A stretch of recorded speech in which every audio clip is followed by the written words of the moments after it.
حدیث پاک میں پیدائش کے وقت شیطان بچے کو چھوتا ہے جس سے بچہ روتا ہے. آپ نے دیکھا ہوگا، سنا ہوگا، پڑھا ہوگا کہ بچہ روتا ہے پیدا ہوتے. تو بچے کی پیدائش کے وقت اس آفت کو، شیطانی اثر کو دور کرنے کا ایک بہترین ذریعہ اذان ہے.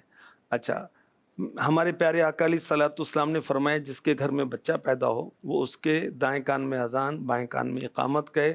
اس بچے سے ام الصبیان یہ بچوں کی ایک بیماری جس میں جھٹکے لگتے ہیں بچوں کو نا، مرگی، یہ دور ہو جاتی ہے.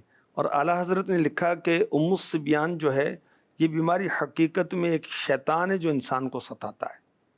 حضرت رافع رضی اللہ تعالیٰ عنہ فرماتے ہیں امام حسن مجتبی رضی اللہ تعالیٰ عنہ کی ولادت ہوئی تو آقا علیہ الصلوۃ والسلام نے بنفس نفیس خود ان کے کان میں نماز والی اذان کہی. وہ بچہ بچی والی معاملہ نہیں ہے، نماز والی جو نماز کے لیے اذان دیتے ہیں وہی کلمات کان میں کہیں. اچھا، علماء فرماتے ہیں کہ بچے کے پیدا ہونے پر کان میں اذان دینا مستحب ہے. بہتر ہے دائیں کان میں 4 مرتبہ، بائیں میں 3 مرتبہ اقامت کہیں.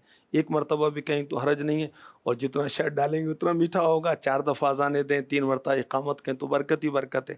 اور حی علی الصلاۃ، حی علی الفلاح میں وہی دائیں بائیں منہ بھی پھیرا جائے گا، الفاظ بھی ٹھہر کر کہے جائیں گے. اور بچے کے کان میں اذان دیتے وقت بچہ گود میں تو کان میں انگلیاں تھوڑی ڈالیں گے، تو بچے کو کیسے سنبھالیں گے؟